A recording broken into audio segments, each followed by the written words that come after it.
You can knock the president for many things, but transparency and loyalty this time around is not one of them. Trump thoughtfully assembled his squad, and it will take a lot for him to tear it apart.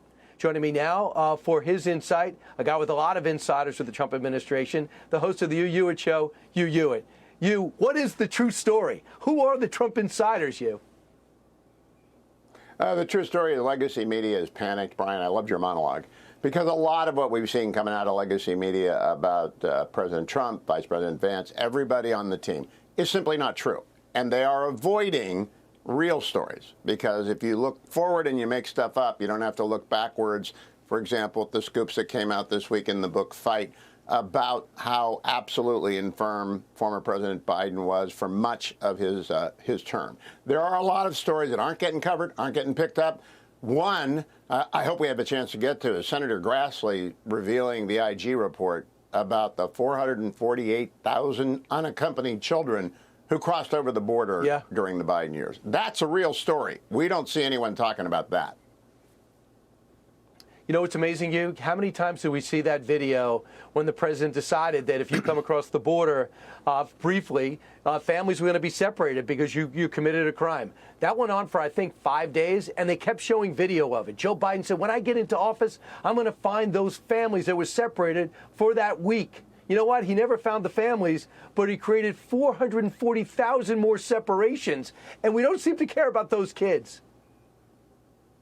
Not only not care, the Inspector General report. Now, they're usually pretty boring.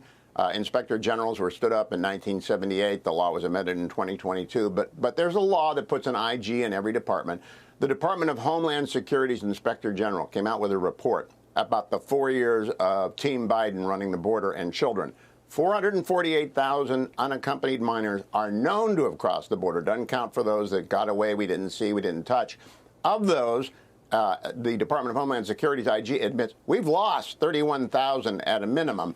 At least another 48,000 did not show up for court-ordered appointment dates. It's almost too awful to imagine what has happened to some of these children. Now, some of them were 17 and 18, and they're simply gone off and vanished into the workforce. But a lot of them were sub-16 minors, and we don't know where they are, Brian. We don't know what's happening to them. Some of them are being trafficked. Some of them are being basically slave wages for other people.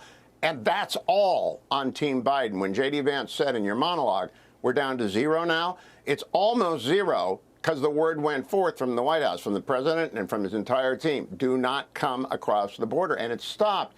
But now we have to go not only deport people illegally, we've got to find these children, especially the youngest children, and make sure that they're safe. Hugh, doesn't it seem like we care more about gangsters, MS-13 gangsters that might have been sent to El Salvador with neck tattoos than we do about children that we haven't seen in years? Yes, we do. In fact, that's part of the hangover of Trump derangement syndrome, especially in legacy media. They want to focus on due process rights for people that are being deported. They don't want to focus on this Inspector General's report. My hat is off to Chuck Grassley. The guy's in his 90s, but he does his homework. He stood up on the Senate floor and he said, hey, America, pay attention to this report. Joe Biden's team opened the border. They did not care who came in, and a bunch of kids have gone missing in America. And usually that would be the sort of if that happened on Donald Trump's watch, Brian, we would be talking about nothing else. But we're not talking about it at all because it happened on Joe Biden's watch. It's just amazing how much is going on. And by the way, we should be talking about it if it happened on Donald Trump's watch. And we should. And we would be covering it. And you know what? Know who would be the most upset? Donald Trump.